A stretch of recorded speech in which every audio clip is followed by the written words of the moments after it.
저희가 원내대표 선출이 있습니다. 새로운 원내지도부가 구성될 예정이고요. 제가 당부드리고 싶은 말씀은 개혁 완수입니다. 저희가 앞으로 펼쳐질 정치 상황이 굉장히 복잡할 것입니다. 이재명 정부의 상권 분립 파괴에 대해서도 단호히 맞서야 되겠지만 그보다도 중요한 것은 저는 개혁이라고 생각이 듭니다. 제가 며칠 전에 5대 개혁안을 말씀드린 바가 있습니다. 새 원내지도부는 이 5대 개혁안에 대해서 차질 없이 추진해 주시길 바라겠습니다. 다만 이 5대 개혁안에 대해서 의원분들 간에 이견이 있는 것도 사실입니다. 그래서 다시 한번 제안하겠습니다. 새로운 원내지도부가 선출된다면 당원 여론조사를 통해서 당원분들께 이 5대 개혁안의 의사를 묻고 추진하는 것이 매우 중요하다고 생각이 듭니다. 저는 새로운 원내대표께서 비대 의결을 통해서 이 5대 개혁안에 대한 당원 여론조사를 실시해 주신다면 결과와 상관없이 사퇴하겠다라는 말씀을 드리겠습니다. 다시 한번 말씀드리겠습니다. 새로운 원내지도부께서 이 5대 개혁안에 대한 당원 여론조사를 실시해 주신다면 그리고 개혁을 중단 없이 이어갈 의지를 보여주신다면 결과 관계없이 사퇴하겠다는 말씀을 드리겠습니다. 질문 있으시면 받겠습니다.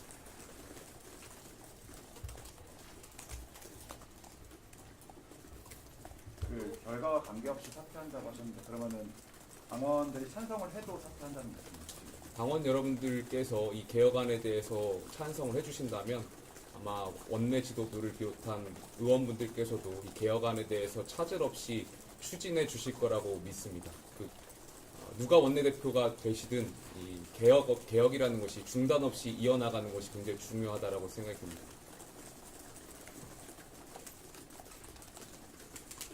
이현승 의원님이 임기 마치면 차라리 전당대회 출마하는 게 어떠냐고 제안하셨는데 어떻게 생각하세요? 오늘 오전에 이현승 의원도 이제 원내대표 후보로서 제가 한번 찾아뵀었고요. 이 관련된 의사를 전달했습니다. 아마 원내대표 후보분들께서 적절히 판단하실 거라고 생각이 듭니다.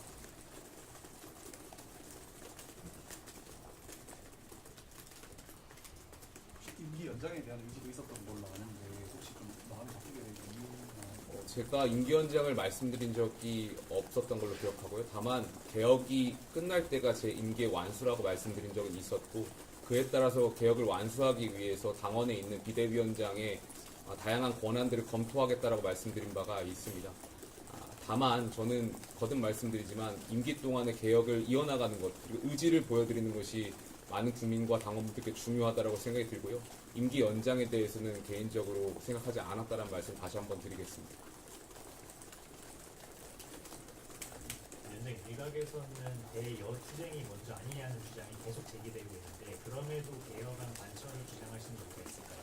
개혁투쟁도 굉장히 중요하다고 생각합니다. 지금 민주당, 특히 이재명 정부에서 보여주는 여러 가지 헌정 질서를 우려하는 그러한 행동들이라든지 아니면 이재명 정부에서 지명한 김민석 총리 지명자의 여러 가지 도덕적 의혹들이 매우 중요한 것도 저는 이해하고 있습니다. 이러한 것들 반드시 새로운 원내 지도부에서 짚고 넘어가야 된다는 말씀도 드리고 싶고요.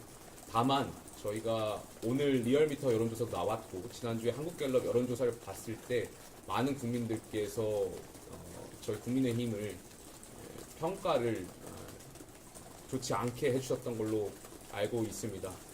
그 부분에 대해서는 저희가 쇄신하고 또 국민들께 사랑받고 다시 신뢰받는 대한정당으로서 역할이 매우 중요하다고 생각하고 있고 그 길은 저는 개혁에 있다고 생각합니다. 그래서 그 개혁을 함께 하고 대여투쟁을 같이 나가는 것이 굉장히 중요하다는 말씀을 다시 한번 강조하고 싶습니다.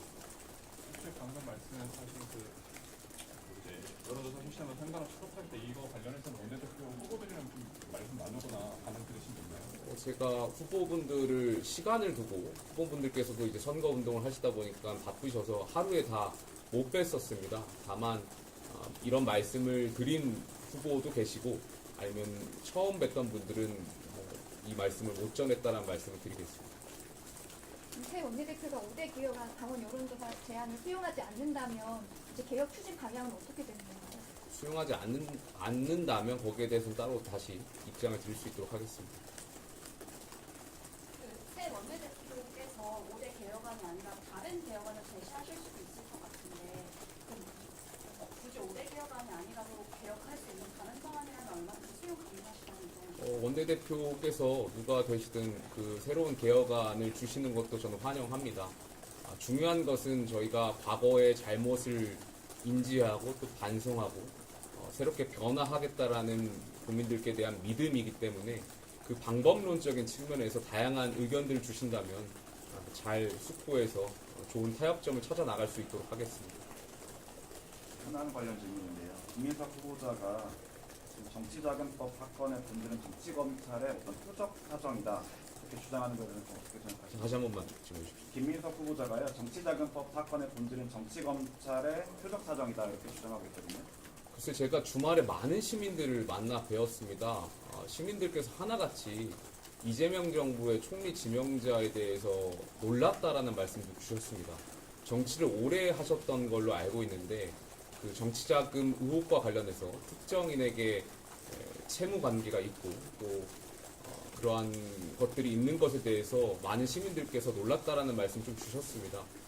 이재명 정부가 정말 국민 통합을 원하고 헌정 질서 회복을 원하는 정부라면 지금 김민석 총리 지명자에 대한 많은 시민들의 우려 그리고 지탄을 제대로 인지하시고 지금이라도 김민석 후보자에 대한 지명을 철회하는 것이 이재명 정부의 국정 철학에 맞지 않나 개인적으로 생각이 듭니다.